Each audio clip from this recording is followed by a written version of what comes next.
The Real Estate Revolution radio show is designed to educate Missoula homeowners and home buyers how to navigate the uncharted waters of the current Western Montana real estate market in an educational, often edgy, and high-energy fashion with host Jason Baker. Jason will teach you all the secrets on how to win with real estate, from listing your property to purchasing investments. Jason has you covered. Be sure to check the home of the week, the good news, and current market updates each week. Jason is revolutionizing the real estate experience for over 100 clients a year.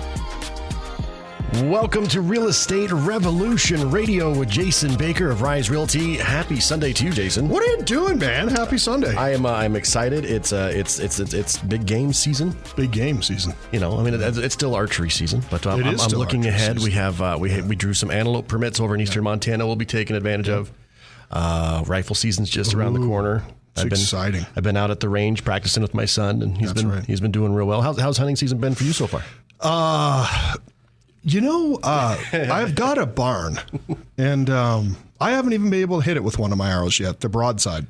So, the broadhead has not hit the broadside. No, the barn. So there's a lot of things in life that I am. Yeah. And one of them is not a good shot with a bow. Oh, well. But I got an A for effort, though. I'm forever an optimist, and so I think we're going to connect. Yep. And I did have one of the greatest things I've ever done in my entire life has been made the decision to get back out into the country and to be able to find that farm. And it was a little scary when we were doing it, for sure. And it's one of the best decisions we ever made. It hasn't killed me yet. It's tried a few times. If they listen to the last radio show, they'll heard it was a near death, 127 miles per hour wind and came through the farm the other night, and that was interesting. But I'm a terrible shot with a bow. Well, and I'll just, it's... it ain't easy. And I don't ever want to, maim, but I'm out there practicing, and I'm getting to the point where I can actually get it on the block now. Oh, good. Just kidding. Well, no. I'm not that bad.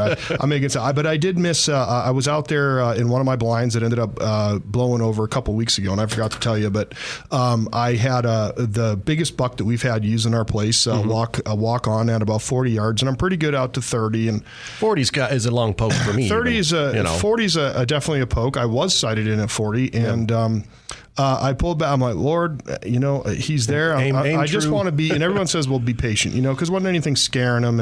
And I was. I just sat there, I waited 5 seconds for him to come within 30 yards. Just kidding. A whole 5 seconds. I was waiting for him to come to 30, and he just wouldn't. So he's broadside, and I pulled back and, looked through the peep sight and put it right on him. And I missed about 2 feet low. And right. I got you. Hold on.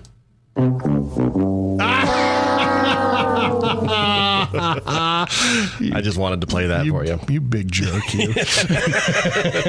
That's pretty funny. What else do you have queued up there? Do you have screaming? We're adding new production value to the Jason Baker show. You're such a dork. But I love you. And but it was but man, I'll tell you, nothing gets your heart beating like that. If I ever stop getting that excited and everything else. But the good news was if you don't get excited, if you don't shake a little bit, then it's time to hang up your bow. Dude, your wood is wet, man. And take up golf. You better take up golf. Yeah, that's exactly right. But it was a great experience. We had about 20 does underneath of us. It was an overall great night. It was beautiful skies and super hot. For being out there for this time of year. But when I was out there, it was 96 degrees. Oh, wow. Yeah, but it was kind of nice how we've been able to improve the habitat there for the wildlife and. It was and see them thrive. Yeah, they're just thriving. I've never seen fatter deer, and I don't know if my cows are going to have anything left at the end of this whole thing because they're putting a smackdown on just about everything I grew for the cows. Last year I couldn't get hay. And, I'm trying all over, I guess I'm not in the hay circle, not crop circles, but, I'm not in the hay gang, right? Yeah. I'm not a total farmer my whole life. I'm a wannabe new YouTube farmer. So they're all laughing at me, otherwise known as a city slicker. Right. Yeah. And I get that, and especially down the Bitterroot. But I said, you know what? I'm never, ever going to have that issue again. I'm gonna grow some damn hay, and by golly, I've got too much. Yeah. All right. So them deer will go on there, buddy. They eat and eat and eat and eat and eat. I don't know. My cows are coming in here in about a month.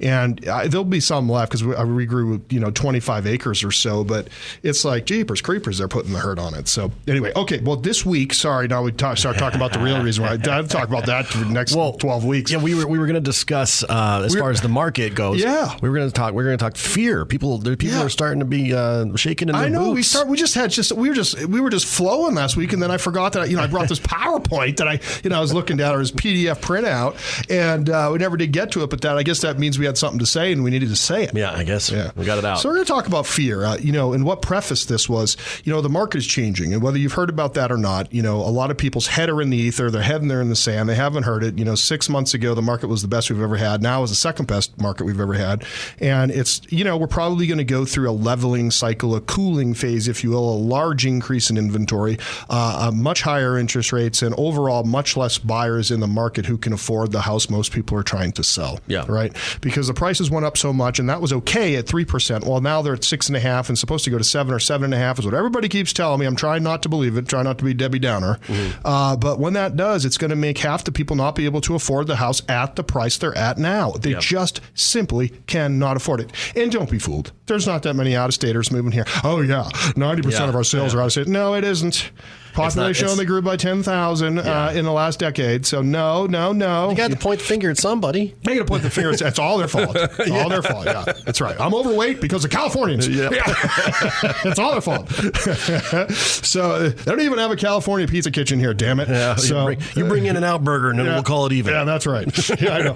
God, those are too lean. I can't eat those. Put some hamburger in it. Just kidding. So, but anyways, I want to talk about fear. And so one of my good friends, Ben, he's also a business partner of mine, did for all of us, there's about 150 of us on the call, he did a PowerPoint on fear, and I just wanted to share that with everybody today, bits and pieces of it. I don't want to put anybody to sleep. No, I'm looking forward to it. Yeah. I do have, I know personally I have fear myself in the market and everything right now. Yeah. Do I buy, do I sell, do I stay where I'm at? That kind of stuff. There's just a lot of fear, yeah, and I think it's like, we kind of look at today like a little bit about the psychology behind it, and and then what I'll do is I'll turn that around and kind of give a point and then talk about how that relates to all of us in the Missoula, Ravalli, Mineral, Lake County where we transact. We can go outside there, but that's our bread and butter. We just try to we're not trying to be over in Bozeman or something like that. Although I found out that Sitka has a place over in Bozeman, and I'm tall, and I don't know if you knew that, but I'm kind of tall, and you have the dad bod going on, but they have stuff that fits. Oh yeah, no, I'm a big fan of the Sitka stuff. They have an outlet over there. They make fat kid sizes. I know that. Oh, they do. That's why I have to get a tall, because it kind of like the material length kind of gets eaten up over the girth. Is that a nice way to put that? The girth. All right. Well, we're going to take a quick commercial break. Jason will be back with more Real Estate Revolution Radio right after this. Hey, you've heard me talk about the volatility of the stock market right now. Hey, your friend Sean Hannity here to remind you that for years I've always recommended, I like bricks and mortar real estate. And right now there is a golden opportunity if you have the right local agent guiding you. Do it before interest rates go up. There's only one real estate agent that I'd call to navigate this market. I'm talking about Jason Baker of Rise Realty, Montana. He knows how to cut through all of the talk and to give you accurate information. Now, don't just take my word for it. Get online and read all the 5-star reviews. Put the most experience and the best marketing to work for you. Look, the only thing more expensive than hiring an expert is hiring an amateur. Don't trust your home to just anyone. Now, I've done the homework. Talk to the agent that I trust for the best advice. Call Jason at 552-4443. Online, jasonbakerteam.com. That's jasonbakerteam.com. From listing your property to purchasing investments, Jason Baker has got you covered. Time for more of the Real Estate Revolution Show. Welcome back to Real Estate Revolution Radio with Jason Baker. And Jason, we were discussing fear in the marketplace this week, and I feel like it's got to come with an evil laugh or some like special music or something like that. Throw something like this on there. I love it, buddy. That's exactly right. Fear. But no, in all seriousness, fear in the marketplace. Absolutely. I think, little chainsaw, going in the background or something like that. But no, it's like fear is like there is a lot of fear. A lot of fear comes from when we don't know something. We wonder, our minds play tricks on us. Mm-hmm. Yes, they do. So fear is just like definition is an unpleasant emotion caused by the belief that something or someone is dangerous, likely to cause us pain or a threat to us, right? And it's a emotion that we've had since back the caveman days. Yeah, it was given emotions that keeps you alive. It was given to us for a reason. Like, if you see a grizzly bear charging, run. You should feel fear. If not, put down the Budweiser. You know what I mean? Like, put the beer down or put down the joint. Right. Yeah. Can we say that? Okay, we can. Yeah. Okay. Yeah. I don't have to pay like a. Okay, that's right. So. But yeah, it affects us in the craziest ways. But the current fear that we're having now is buyers have fear like, oh, well, should I buy? And then a seller has fear, well, should I sell? Or sometimes the price that they find out that they can sell for now versus the insanity of 6 months ago, it causes them fear. Fear, am I going to be able to accomplish the goals that I want? That thing. Because everybody has an ideal in their mind. Like, this is what I want. Right. And so when you can make the ideal be based on fact and not emotion, that's a good thing. And fear kind of gets in the way and clogs up those, there's no good vibes. Yeah, you don't take any time to think about the situation. You just act on fear. Yeah, you just act on fear. And most of the time that I act on fear, it's like totally irrational. Unless I am running from a grizzly bear, that is completely rational. And you want to run faster than the person don't really behind you. Have time to think that one over. I don't know. We're gonna because we'll probably be hunting at some point together. I just need to make sure I can run faster than you. Oh, I guarantee it. Okay. I had Achilles surgery a year ago. You sure? I saunter. I don't saunter. I don't jog. You flint. I waddle. Yes, you waddle. I wasn't going to say it. I waddle through the timber. I waddle through the timber. It doesn't even look human. They're not scared. Yeah, it's so funny. You know what is funny though? Side note: if I'm going out there to change sprinklers in my fields, right? Yeah. Deer don't move. No. But I'm walking out there with my bow. Mm-hmm. Oh, they know. So you know what I do now? Yeah. I'm a kid driving out there in a four-wheeler. Yeah. And I change the sprinkler. Yeah. I turn something on. And I hop out. He drives off. It's a trick. Oh, yeah. Yeah. I thought you just had to wear coveralls out there. Yeah, that's what I do. Exactly. Yeah, I start chewing tobacco. Your denim farmer jeans. I get super dizzy and I start drooling brown juice, but whatever. No, it's funny. That doesn't even work though. Nice try. We tried that and then that didn't work either. It has to do with just not being stinky and knowing how to smell, but knowing how to shoot. But deer don't fear you when you're like that. Deer never ever fear me because I'm like the world's greatest conservationist because I miss all the time. Yeah, exactly. You know what I'm saying? Yeah. There's nothing to fear. No, there's nothing to fear. Yeah. No, you're pretty much safe. He means well, though. That's right. Yeah, that's right. Well. Yeah. I get an A for effort, F for shooting skills. But anyway, so when fear is over, the problem with fear is that it's when it's overwhelming and you're like right within it, you experience something that they define as fright. And so, and when you're in a state of fright, you neither fight nor flee. You're just kind of like paralyzed, right? So, in fact, you do nothing. And we want to just kind of let people know again through knowledge what's going on out there, and then why not to fear. And we spoke last week about how we're real estate agents, my wife and I, and we run this brokerage and this real estate team.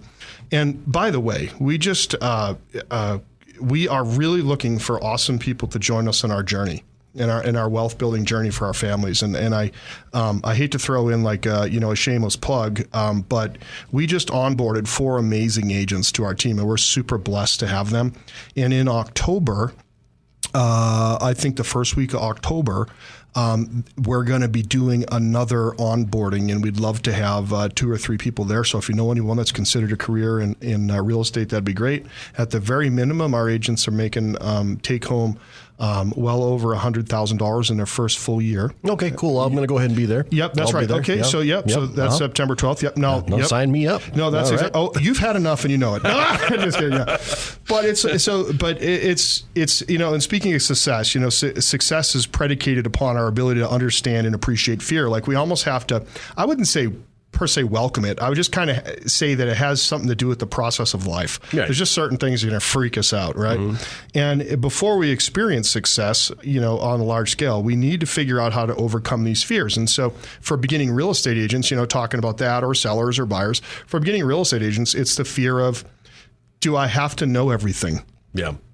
And that's the number one thing that people think in life, that they have to know everything and be perfectly, well, I perfect. like to think I know everything. Yeah, my wife will tell you I know nothing. My 10-year-old likes to think he knows everything. Oh, they know everything. They know everything until they get about, 25, and then they realize they don't know crap. If I hear, I know, Dad, one more time. Yeah. I know. I know that backhand's cometh.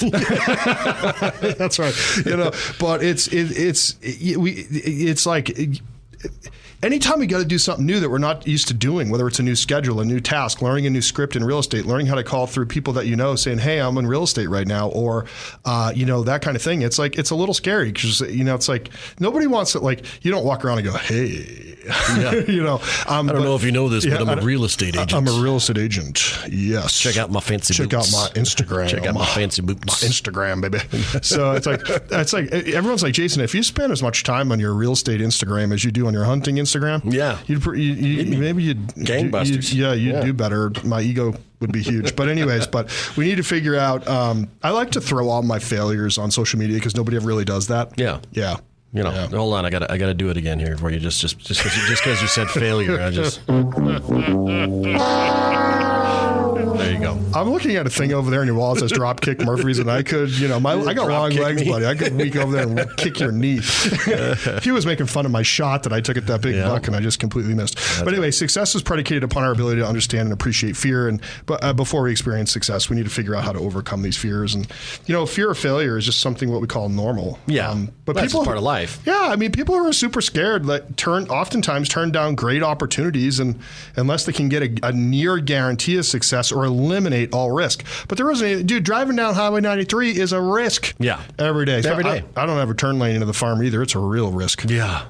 Yeah, that's my gosh. I have to figure out how going 80, I can go left without going over the train tracks and doing a humongous jump. Yeah, doing the Dukes of Hazzard. Yeah, not letting the person behind me hit or the person coming up the other lane hit. Them Duke boys again. Yeah, man, I'm telling you, there's been a few times we nearly had to do that. So, but there's just no way in life. There's nothing that we do that we know we're going to be 100% successful at. I mean, right? So we say no, though, too often to opportunities, even really good ones, because the fear of failing outweighs any benefit of success. So, question, in your radio career, right? Have you ever made a mistake? Never. No. Have you ever? Not once. Actually, I've never asked you. Have you ever cussed on air? No, I'm actually really good at that. You really good at cussing? I'm really good at not cussing. You're really good at not. That's like a reverse negative, or double negative. Yeah. So how do you because it's like, I mean, just comes out sometimes. You must have to. Do you try not to swear at home? I think it's being raised around a very religious family. Yeah. That's easy. So like religious like that. Yeah. Well, I love Jesus, but I cuss a lot. Yeah. What do you think about that? No, it's fine. I just don't. There was times you turn it on, turn it off. Turn it on, turn it off. I turn it off when I'm turn here. it off.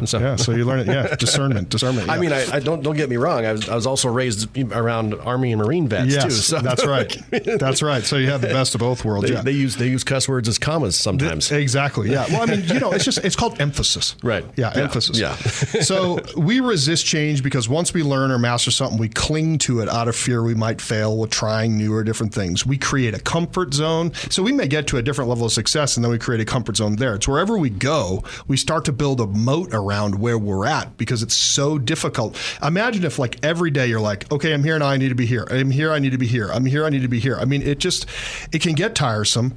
And how we protect ourselves from that or the stress or the growth. Like for me, onboarding these 4 awesome people, I have to learn how to be 4 times a better leader. Right. Like overnight. Yeah. And it was funny. My business partner gave me the proverbial backhand the other day. Oh yeah.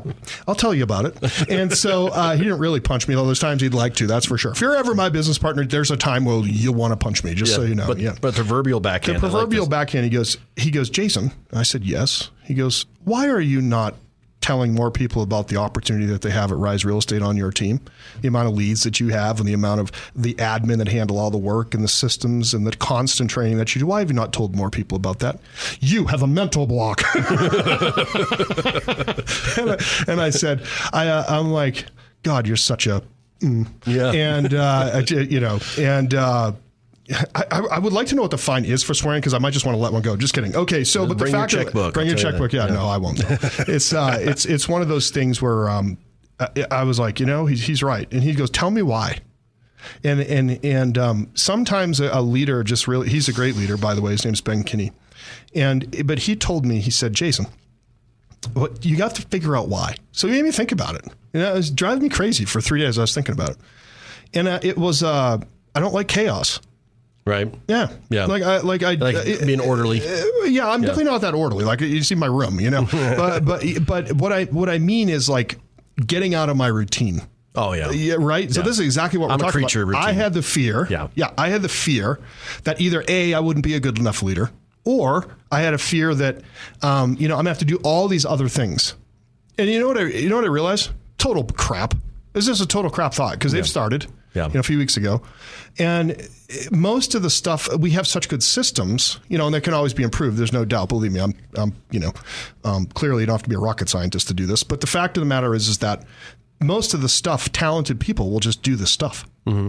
And so like, it's really not it might be taking me a half an hour more per day, but for them, I'm honored to do it. Yeah. Right. And in their lives are going to be improved so much by doing it. Yeah. And so I'm just super grateful to be there, but it was tough to mentally wrap my head around that and allow, because you have to allow it, the growth. Yeah. And it's scary. But failure is growth too. It is. It's like every single time I screw something up, I've learned so much. My skin gets thick. I realized at the end of all this crap that I haven't done or delayed doing, at the end, I always wished I'd just done it sooner. Like, what was the damn hang up? Procrastination. Yeah, it was either procrastination. I'm not a super procrastinator, but what I am is like, it is the chaos. It's like, I don't want the chaos. Well, you know how you avoid chaos? Well, you make a better system ahead of the chaos. Yeah. And then there's really no chaos. Yeah. You go unprepared. So that's what we did. We went through all of our onboarding documents and made them better. Mm-hmm. And you know what I also realized is that, I'm going to spend so much more time training. Record the damn training, you fool. Yeah. And then just let them listen to it. So that's what I've been doing. So with the video off. It's not. I was going to say, it's not like one of those cheesy videos you had to watch on your first day at the fast food restaurant, is it? Yeah. No. No. You won't Welcome to the Jason Baker team. That's exactly right. Yeah. Place your order. like the Jetsons, So, I was becoming preoccupied or obsessed with the opinions of other people. Like I had early on, because everything I'm saying on the air is just something I've screwed up. Yeah. Right. And let me know when we're getting close on time. And I was like, I had people saying, well, Jason, you're not a great leader. Well, Jason, you've blown up a bunch of your real estate teams in the past, and they're all right. But that was all part of the growth. They were saying it to make me feel bad. They weren't saying it to mentor me. Yeah, that was the difference. And so, and I got that, and it still stung. But the fact of the matter is I had no prerequisites for hiring except Heartbeat, kind of like those old loans we talked about last week. Mm-hmm. And I wasn't hiring people that knew a lot of people locally. And quite frankly, if I'm really transparent and honest, I was more in stuff for myself 4 or 5 years ago than I am for other people now. And part of that had to do with, building a business. You had to block everything out and just put your head down and go do it. But at the same time, so I understand for people that work with us now, there's a certain level of selfishness, and certainly you should be selfish with your time sometimes. But yeah, it was just one of those things. And so that's just, it's just business maturity. But had I never been in the arena, I would have never understood that. And also if I did not have a humble servant heart, I wouldn't be able to do what I do now. And I'm just super grateful that, for me, the Lord has shown me that being a humble servant is everything. So let's get back to fear, because I do fear being a humble servant sometimes. Yeah. None of us enjoy rejection. Oh, no. Yeah, I got rejected a lot in college, by the way. Especially with the ladies. Yeah, that's exactly what I was talking. That's what I was talking about. See, we're around the same speed. But anyway, most of us want some level of acceptance from other people, right? I mean, that's, you're a great team leader or whatever else. You're a great seller. Oh, you're a great buyer. That's why I have such a hard time knocking on doors trying to get permission to hunt. Oh, my gosh. Because I'm afraid of the Heisman, getting the Heisman. Well, right. Yeah, well, in Montana, I don't know if you want to knock on a door. I mean, everybody has multiple firearms. Yeah. So, but you can't be just in life or whatever it is. You can't be so afraid of rejection that you just don't do stuff. Because if you think about it, the answer is no. Like you can't hunt that field now. So if you ask and they say you can't hunt that field, it's the same thing. Is no. The worst thing they can, and sitting outside trembling, whether you're going to ask, the answer is already no. Yeah. Unless you want a trespassing fine. Yeah. But you might get away with it for the hunt and then get it later. So I don't know. You have to weigh the consequences there, but it's just one of them things, So anyhow, but people with an overwhelming fear of rejection, like one thing I notice like a lot of times is like to avoid rejection or not or to go with the flow and not against the grain, and all leaders will at some point in time have to be forced to go against the grain or do things that aren't normal, is you become a people pleaser and you say yes too often. to projects and activities that you don't enjoy, push over. Yeah, we tend to wait on others to make offers instead of taking initiative to make things happen or ask for what we want.